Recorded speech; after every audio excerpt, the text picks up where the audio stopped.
नमस्कार, मी दीपाली रोहिदास जाते गप्पा पानिपतकारांशी या कार्यक्रमामध्ये आपल्या सर्वांचं स्वागत करते. आज आपल्यासोबत बातचीत करणार आहेत हबप्पा शिवाजी महाराज दाते, जे कीर्तन प्रवचन करतात, त्यातून शिवचरित्रावर प्रकाश टाकतात. ते मराठी कहारले पानिपत या पुस्तकाचे लेखक पण आहेत. पानिपत या घटनेकडे बरेचसे माणसं पराभव म्हणून बघतात. युद्धाच्या दृष्टीने थोडासा पराभव असेल, पण पराक्रम त्याहूनही कितीतरी पटीने जास्त आहे. तो लाजिरवाणा पराभव नक्कीच नाही. पानिपत आणि महाराष्ट्र यांचा नेमका काय संबंध आहे, आपण हबप्पा शिवाजी महाराज दाते यांच्याकडून जाणून घेऊयात. या कार्यक्रमामध्ये महाराज आपलं खूप खूप स्वागत. धन्यवाद. आपण पानिपत या घटनेकडे कोणत्या दृष्टीने बघता, पराक्रम की पराभव? मी जास्तीत जास्त पराक्रम या दृष्टीने बघतो, कारण युद्धाच्या दृष्टीने मराठ्यांचा तिथं पराभव झालेला आहे, पण तत्वाच्या दृष्टीने मराठी त्या ठिकाणी जिंकलेले आहेत. कारण आपलं उद्दिष्ट हे होतं की दिल्लीची बादशाही रक्षण करणं हे मराठी सेनेचं कर्तव्य होतं आणि त्या दृष्टीने मराठे दिल्लीच्या रक्षणासाठी गेले होते. दुर्दैवानं त्या ठिकाणी पराभव घडला. पराभव मराठ्यांच्या नशिबी आला, पण खऱ्या अर्थाने पराभव येऊनही सुद्धा मराठे त्या युद्धामध्ये जरी हरलेत, पण तत्वाच्या दृष्टीने मराठे जिंकलेले आहेत, पराक्रमाच्या दृष्टीने मराठे जिंकलेले आहेत. म्हणून मी या पानिपत या घटनेकडं जास्तीत जास्त पराक्रम या दृष्टीने बघत असतो. आपण कीर्तन प्रवचन करता करता लेखक कसे झालात? खरं तर कीर्तनकार ज्यावेळेस चिंतन बसवत असतो त्यावेळेस त्याचं लिखाण करावं लागत असतं. एखाद्या कीर्तनकाराचं कीर्तन चालू असताना त्याच्या चिंतनामधून टिपणं काढून त्याचे कीर्तन लिहावं लागतं आणि त्या दृष्टीने मला लिहायची सवय असल्यामुळे माझ्या वाचनामध्ये सहज पानिपत कादंबरी आली, आदरणीय श्री विश्वास पाटलांची. आणि ती कादंबरी वाचत असताना माझ्या लक्षात आलं की जो युद्धपट आहे तो वेगळा आहे आणि लोकांच्या दृष्टीने अभ्यासाच्या दृष्टीने वेगळा आहे. म्हणून मी लिहिण्याचा प्रयत्न केला आणि दिवसभर काम करता करता लिहित राहिलो आणि त्याचं एक छानसं असं पुस्तक तयार झालं आणि कीर्तनकाराचा मी त्यावेळेस लेखक झालो. छत्रपती शिवाजी महाराज, छत्रपती संभाजी महाराज यावर लेखन न करता आपण पानिपत या विषयावरच का लिहू असं वाटलं? मराठी शूरवीरांचा आदर्श म्हणजे छत्रपती शिवाजी महाराज आहेत, धर्मवीर संभाजी महाराज आहेत. पण त्यांच्यावरती बऱ्याचशा प्रमाणात लिखाण आहे, लोकांमध्ये त्याविषयी समजूत बऱ्यापैकी अभ्यास आहे, गैरसमजूत नाही आहे.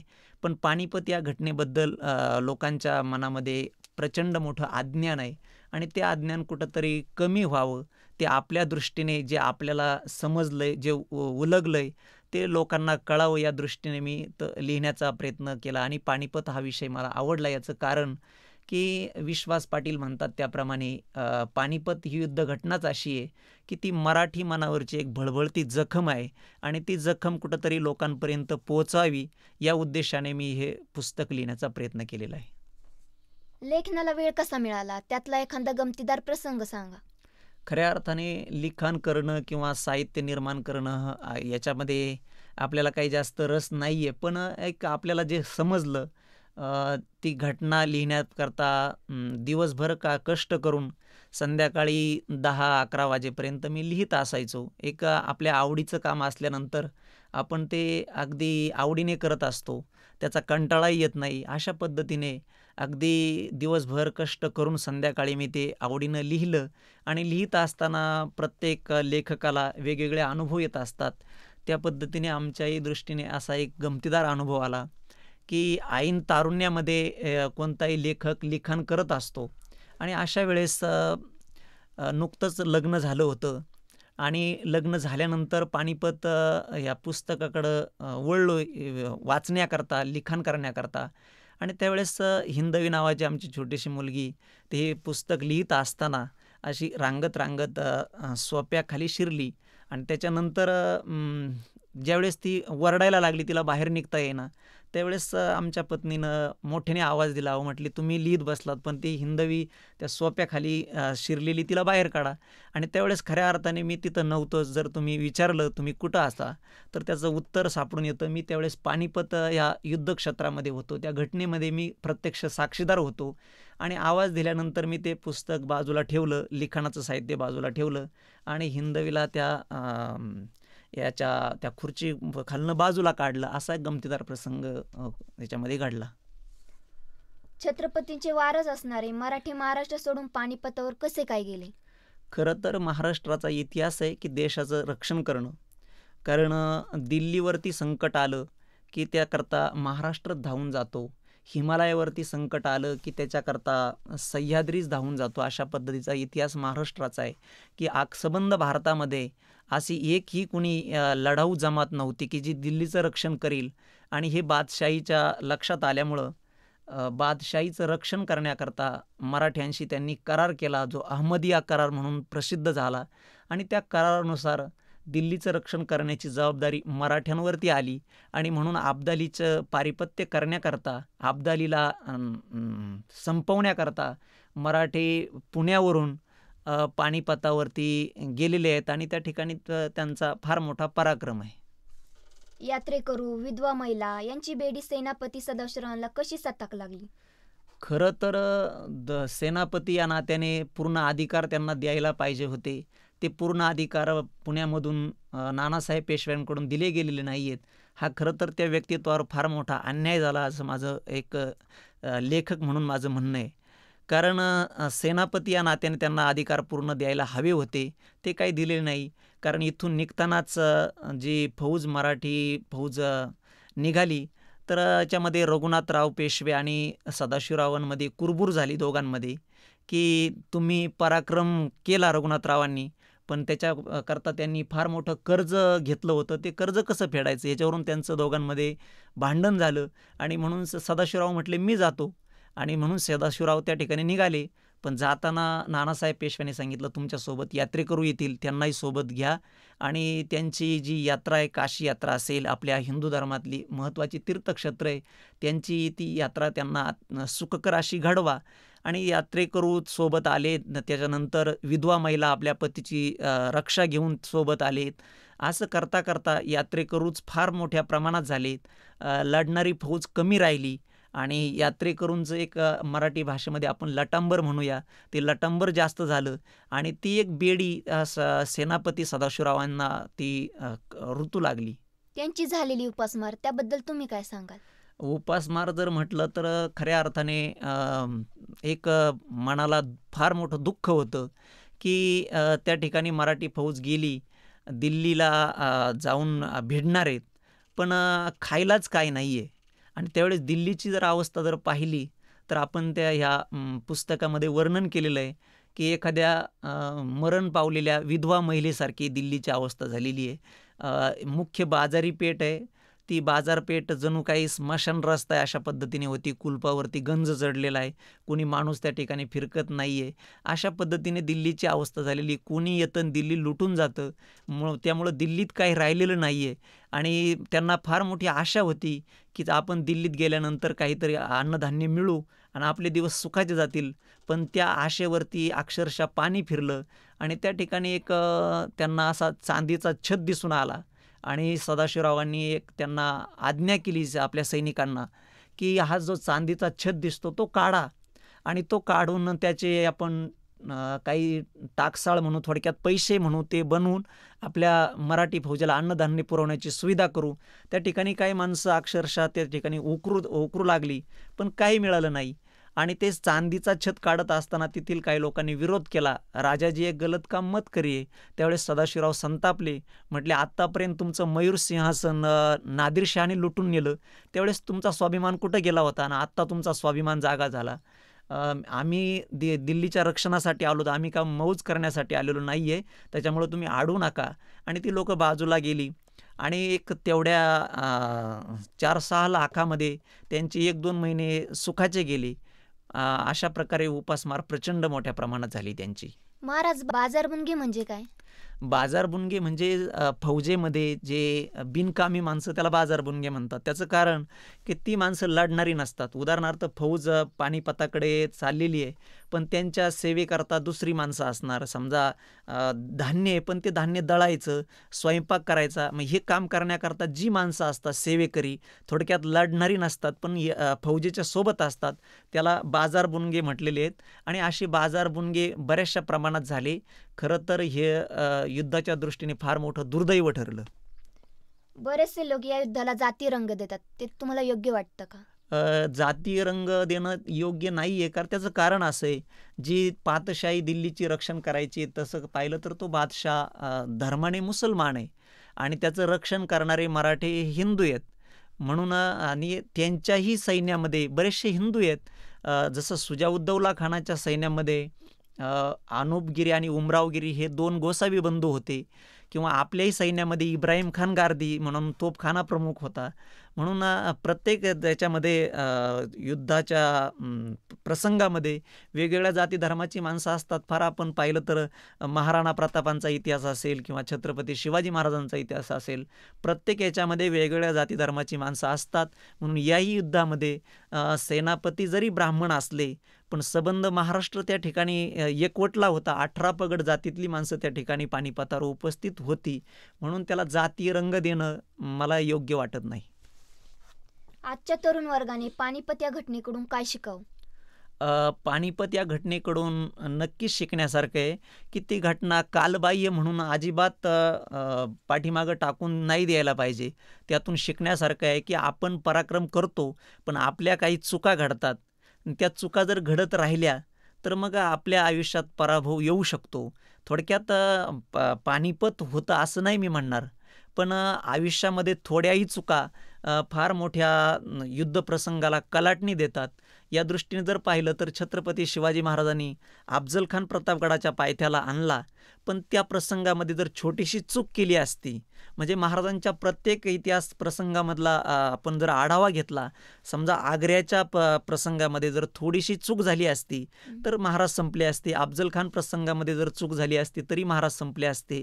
तशी या पानिपत या युद्ध घटनेमध्ये आपल्याकडनं बऱ्याचशा चुका झाल्या आणि त्या चुकीच्या कारणामुळे आपण पराभवाच्या गर्तेत गेलो.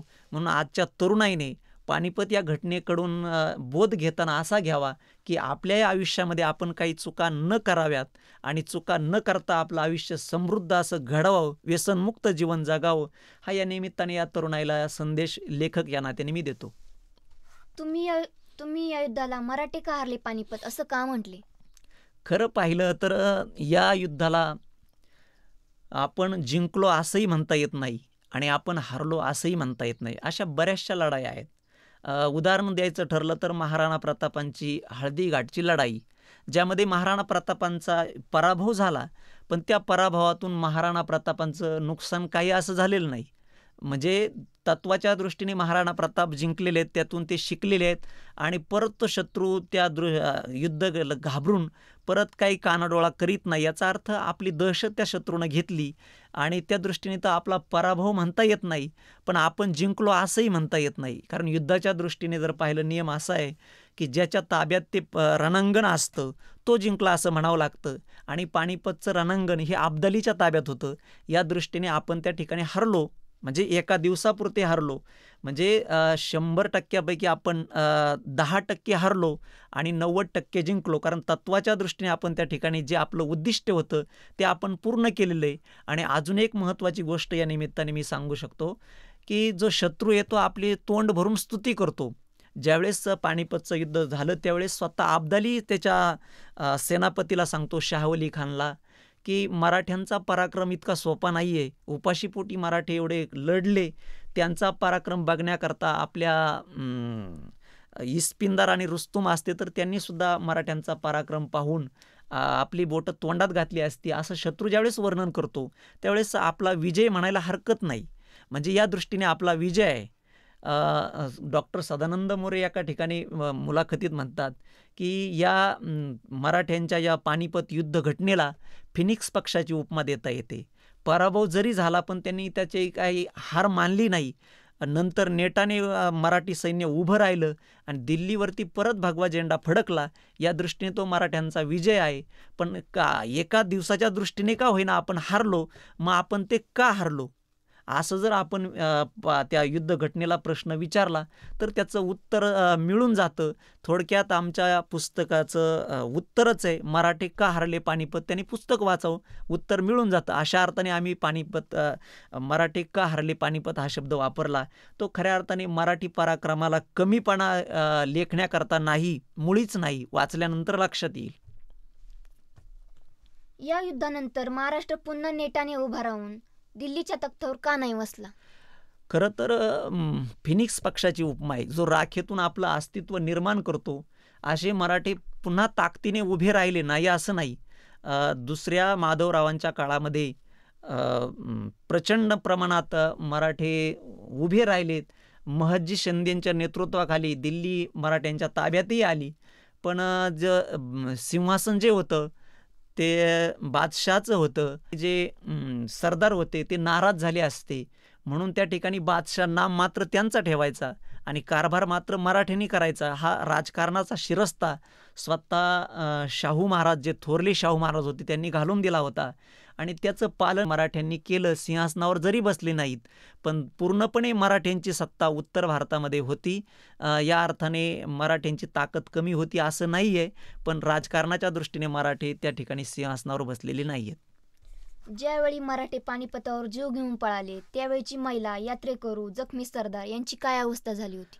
तर त्यांची जर अवस्था वर्णन करायला जर आपण थोडक्यात गेलो तर फार बिकट अवस्था आहे. त्याच्याकरता आपल्याला हे पुस्तक वाचावं लागेल, मराठे का हरले पानिपत, किंवा आदरणीय विश्वास पाटलांची कादंबरी असेल, वेगवेगळं साहित्य पानिपतावरती. ते वाचल्यानंतर असं लक्षात येतं की आपले जे उरून सुरून जे सैनिक राहिले होते, जे लुळे पांगळे झाले होते, ते सदाशिवराव भाऊ असतील या आशेने गावात कुठंतरी दबा धरून बसले होते. शत्रूने त्यांच्यावरती अगदी क्रूरतेने, अमानुषपणे त्यांना वागणूक दिली, त्यांची हत्या केली. त्यांना काही माणुसकी त्यांना दाखवली नाही. आणि सगळ्यात महत्त्वाची गोष्ट, महाराष्ट्रातल्या ज्या स्त्रिया आहेत, अतिशय सुंदर असणाऱ्या देखण्या स्त्रिया, या अफगाणी पठाणांनी त्यांचा निलाव करून त्यांच्या देशात पाठवलेल्या आहेत. सुंदर असणारी देखणी स्त्री 2-3 रुपयाला आणि सुंदर असणारा धिप्पाडा घोडा हा 6 रुपयाला, अशा प्रकारचा निलाव करून त्यांनी एक मानवतेची फार फार अशी मोठी क्रूर विटंबना केलेली आहे. त्याचं वर्णन याच्यामध्ये दिसून येतं. एवढी अफाट फौज शत्रूच्या विळख्यात अडकवली असताना फौजेला मदत का नाही झाली? पुण्यामधलं ते कर्तव्य होतं नानासाहेब पेशव्यांचं, की आपली फौज शत्रूच्या तळाख्यात सापडलेली आहे, तिकडून काही आपल्याला पत्रव्यवहार येत नाही आहे, काही वार्ता आपल्याला कळत नाही. तर पेशवा या नात्याने या नानासाहेब पेशव्यांचं काम होतं की तिकडं पत्रव्यवहार करून त्यांना मदत पाठवणं. आणि ते मदत त्यांनी पत्रव्यवहार केलेला होता. विश्वासरावांचं एक पत्र आहे की त्या नानासाहेबांना लिहितात विश्वासराव, की लक्षात घ्या, ही परिस्थिती अशी आहे, जर आम्हाला काही मदत मिळाली आणि काही धनधान्य मिळालं तरच आपली भेट होईल. आणि लक्षात घ्या पिताश्री, माझ्यासारखी मुलं तुम्हाला आहेत होतील, पण 7 जन्माच्या पुण्याईने भाऊंसारखा भाऊ तुम्हाला लाभलाय, असा भाऊ परत व्हायचा नाही. तेव्हा तुम्ही मदत पाठवा. पण दुर्दैव म्हणा, ते पत्र काही महाराष्ट्रात आलं नाही. पण हा पेशवा पुण्यावरून निघाला पानिपताकडं, पण निघत असताना एवढा धीम्या गतीनं चालत राहिला की नगरपासून ते पैठणपर्यंत स्वतःचं लग्न करण्याकरता हा मुली शोधत होता. आणि तिकडं पानिपतावर माणसं उपाशी मरत होती. खऱ्या अर्थाने जर कर्ता पुरुष जर चांगला नसेल तर हा प्रसंग आयुष्यात घडत असतो, हे आपण शिकण्यासारखे. युद्धाची रचना फसली काय? गनिमी कावा न करता गोलाची रचना का स्वीकारली? तसं जर पाहिलं तर छत्रपती शिवाजी महाराजांच्या सगळ्या लढाया या गनिमी काव्याच्या आहेत. महाराज कोणत्याच लढाईमध्ये स्त्रिया पुरुषांचं यात्रेकरूंचं लटांबर घेऊन गेलेले आपल्याला आढळत नाही. पण ही घटना अशी आहे की जसा देश असतो तसा वेश घ्यावा लागतो. महाराष्ट्र जर पाहिला तर डोंगरदऱ्यांचा आहे, सगळीकडे डोंगरदऱ्या आहेत, झाडी आहे प्रचंड मोठ्या प्रमाणात. तसं पानिपत या क्षेत्राकडे जर पाहिलं तर तसं काही दिसून येत नाही. कारण आता पाठीमागं आम्ही डिसेंबर महिन्यामध्ये पानिपतला गेलो होतो, पण अक्षरशः तिकडं डोंगर कुठं दिसतच नाही आहे. त्याच्यामुळं गनिमी कावा करण्याचा काही प्रश्न येत नाही. जरी मराठे महाराष्ट्रातून गेले, गनिमी कावा करणारे होते, पण त्या ठिकाणी त्यांचा गनिमी कावा चालला नाही. म्हणून त्या ठिकाणी सदाशिवराव भावांनी इब्राहिम खानाच्या नेतृत्वाखाली गोलाची लढाई म्हणजे मैदानी लढाई स्वीकारली. गनिमी कावा म्हणजे काय? गनिमी कावा म्हणजे शत्रूला आपल्या टप्प्यात बोलावणं, त्याला हुलकावणी देणं आणि एकदा का शत्रू आपल्या ताब्यात आला की त्याला प्रचंड मोठा तडाखा देऊन त्याची धावपळ करवणं किंवा त्याला मारणं, याला गनिमी कावा म्हणतात. महाराष्ट्रामध्ये तो सहज शक्य, जो बाजी प्रभू देशपांडेंनी पावनखिंडीमध्ये अवघ्या 300 माणसांनी शत्रू रोखला होता, तसं काही पानिपतावर करता आलं नाही. त्याच्यामध्ये 2 असे गट झाले. जे वयोवृद्ध माणसं होती ते म्हणायचे, "आम्ही महाराजांचा गनिमी कावा करणार. आम्हाला हे तुमचं युद्धतंत्र मान्य नाही." पण जी तरुण मुलं होती ते मान्य करायची, की या ठिकाणी इब्राहिम खान म्हणतो तसं गनिमी कावा चालणार नाही. या ठिकाणी आपल्याला गोलाची लढाई करावी लागेल. अशा अर्थाने त्याच्यामध्ये खल झाला आणि मग गोलाची लढाई स्वीकारली. पानिपत झालं असं लोक म्हणतात. त्यावेळी लेखक म्हणून तुम्ही काय सांगाल? नाही, तो त्यांचा अभ्यासाचा भाग आहे असं नाही म्हणता येणार, कारण त्यांचं ते अज्ञान आहे. प्राचार्य शिवाजीराव भोसले व्याख्यानामध्ये सांगतात, की बहुतेक लोकांमध्ये इतिहासाविषयी प्रचंड मोठं अज्ञान आहे आणि काही लोकांमध्ये इतिहासाविषयी व्यर्थ अभिमान आहे. या दोन्ही गोष्टी घातक आहेत. इतिहासाविषयी व्यर्थ अभिमानही नसावा, त्याचा अभ्यास असावा आणि इतिहासाविषयी अज्ञान पण नसावं. तसं या ठिकाणी जे लोक पानिपत झालं असं म्हणतात, त्यांचा त्या दृष्टीने काही फारसा अभ्यास आहे असं नाही. कारण जो माणूस पानिपत या युद्ध घटनेला वाचतोय, त्याचा अभ्यास करतोय, काही त्याच्याबद्दल व्याख्यानं ऐकतोय, तो माणूस पानिपत झालं किंवा त्याच्यात लाजिरवाणा पराभव झाला असं कधीच म्हणत नाही. आता आपण सहज ऐकतो, की अमक्या अमक्या निवडणुकीमध्ये या पक्षाचं पानिपत झालं, म्हणजे याचा अर्थ पराभव झाला. पण पानिपत म्हणजे फक्त पराभव नव्हे, तर राष्ट्राच्या रक्षणासाठी उपाशीपोटी मराठ्यांनी केलेला अफाट पराक्रम म्हणजे पानिपत, या दृष्टीने असं बोलता येईल. एवढा वेळ पानिपत या विषयावर सखोल चर्चा केली, एवढा मोठा युद्धपट उलगडलात, त्याबद्दल तुमचे धन्यवाद महाराज. आणि खऱ्या अर्थाने तुलाही धन्यवाद देतो. कॉलेज जीवनामध्ये असताना सुद्धा पानिपत या युद्ध घटनेतून अभ्यास करून या ठिकाणी मला बोलतं केलं समाजापर्यंत. हे पानिपत हा विषय आपल्या सर्वांच्या माध्यमातून जातोय, त्याबद्दल तुलाही धन्यवाद. जय जिजाऊ, जय शिवराय. जय जिजाऊ, जय शिवराय.